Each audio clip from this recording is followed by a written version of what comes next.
What is up, guys? Godzilla here, and today I'm doing a review. I haven't done one in a while, and as you can see, I have a new camera angle. I'm hoping you guys like this one. I actually like it a lot. It's more comfortable for me. Today's figure review is going to be on the GMK Baragon by Bandai. This is an 8-inch scaled figure. It was released as part of the Movie Monster series. So I'm just going to put him back here and take out his tag. Here's a nice picture of Baragon. Got Baragon 2002. It's actually 2001. Baragon. So let's open the tag up. Got stuff in Japanese, and we've got a nice picture of Baragon, and on the back we've got a GMK Godzilla head with this random thing right here. So, yep, pretty good tag. I like it. Anyway, on to the figure himself. Figure itself. I don't know. Like I said, this is an 8-inch scaled figure. I'll get right into detail. The detail on this guy is absolutely amazing for a Bandai figure. I love this figure's detail. Let's start down at the tail. He's got all these little tiny little plates here going all the way up the back. They look very good. Each one has these little like cracks on the inside. These little spikes in between. Bottom of the tail, he's got a bunch of little like sections. It looks like corn on the cob. We've got some nice wrinkling here on the side of the body. Up the side of his back he has a bunch of these little bumps that look very good. Love how they did that. His ears are very well detailed, as you can see. Lots of nice attention in there. Claws, for the most part, they're smooth, but each one has that little line there. Same with the feet. Let's see. Under the chin, looks pretty good. There's the side of his face, his teeth. He's got a smooth nose, but that's okay. I think it might have been that way in the movie. The side of his head. He has a great top of the head, all sorts of little bumps, and I'm just amazed at how good this figure looks for detail. And then of course we have this nice horn with all sorts of little things. It's not a very good descriptive word. On the arms, you got these nice little wrinkles and stuff. The arms and the legs, especially on this figure, are very, very well detailed. Look at this. That's phenomenal detail. I just can't believe it's so good. So that's about it for detail. It's extremely well done. I'm going to bring him back here now and do sculpt. The sculpting on this figure is also very good. Obviously, he has spread legs. He's in sort of a hunched over position like he was in the movie. His arms are up, sort of straightforward in that position.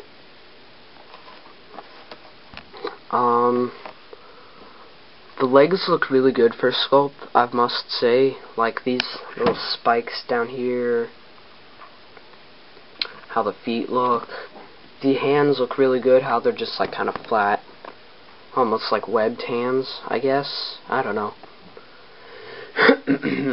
And again, these back plates look very, very, very nice.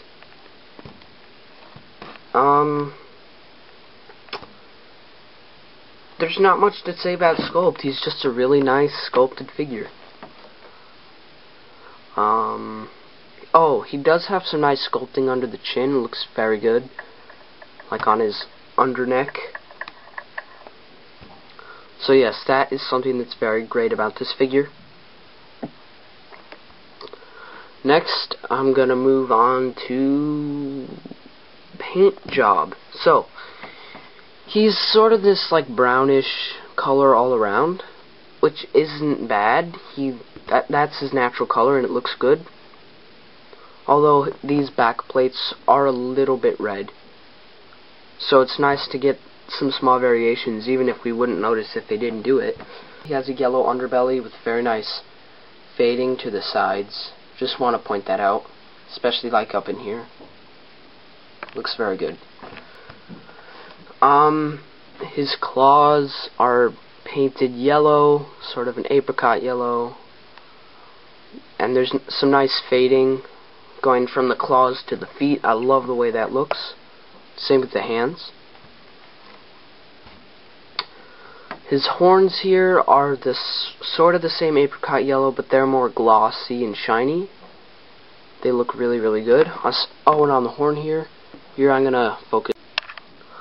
On his primary horn, there is very, very, very nice shading from here to here. As you can see, it's a darker tan, and out here it's pretty much white. That looks very natural and very good. While we're zoomed in, I'll go ahead and take a look at the eyes. Black pupils with red irises. Not much to say. Looks really good. That is movie accurate. The teeth are sort of a stale white. And another thing I forgot to mention about Sculpt is that they didn't hollow out the mouth like they do on most figures. So it's kind of like the Bandai Japan Little Godzilla, where his mouth is sort of open, but there's still like plastic or vinyl in there. See, it's shining. So that's a downside to this figure, but it doesn't look that bad.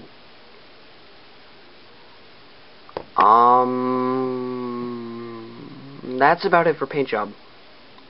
Oh, and also his teeth really can't be individually sculpted because of the mouth situation, but they do have like bumps where the teeth are, and those are individually sculpted.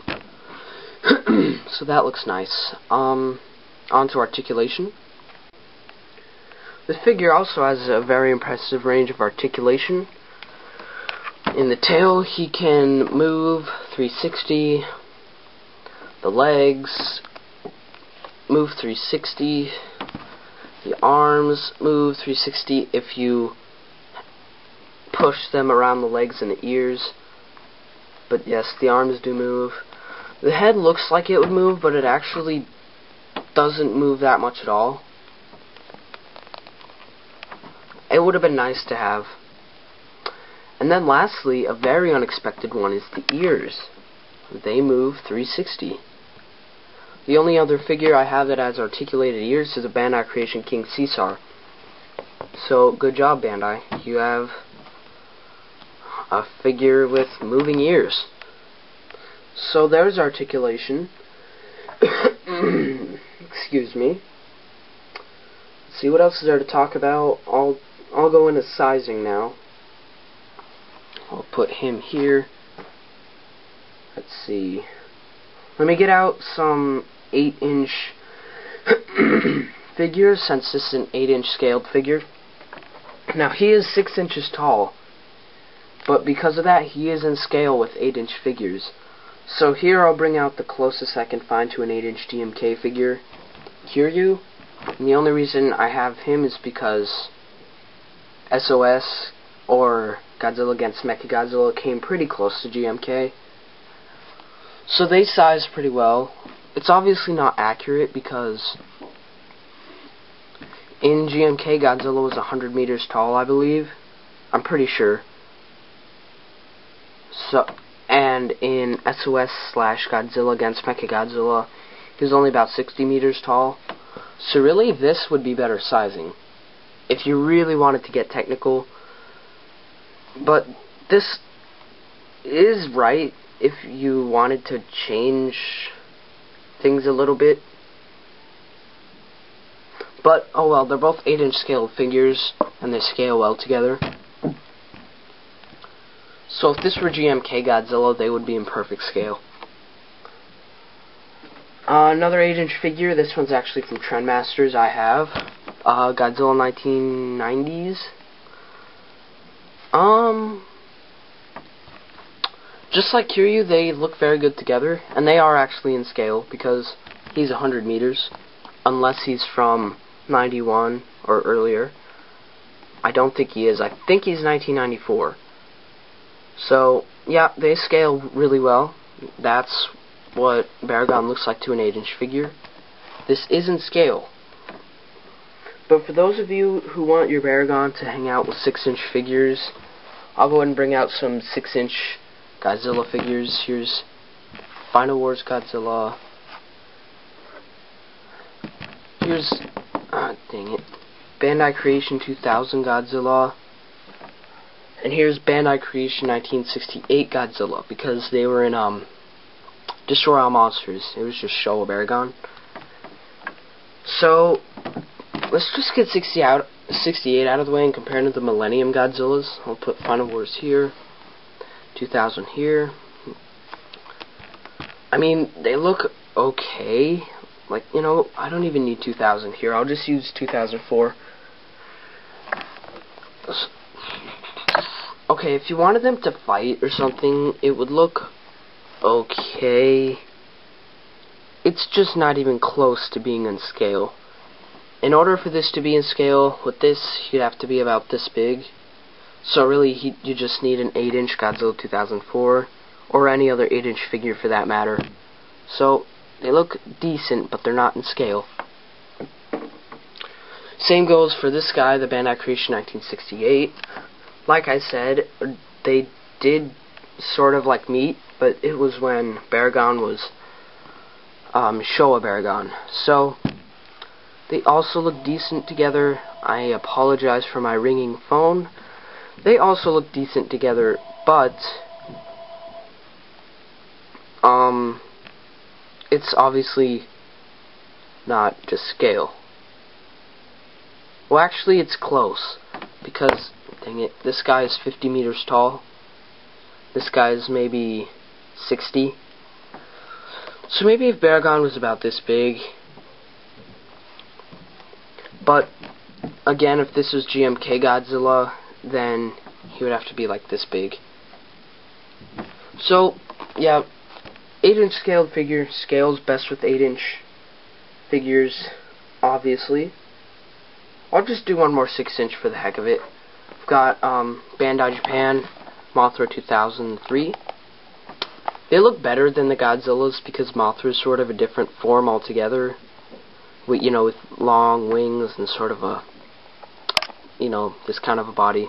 So they look better together, but still not in scale. So, rarity and price. I got mine for $45 with the tag attached in very, very nice condition. That was a very good price. If most prices on eBay and other websites are more like, $60 all the way up to like $150. It's pretty crazy. This guy varies a lot. I recommend him for $60 to $70. Anything cheaper, definitely grab. Rarity, he's actually not that rare, but he is expensive.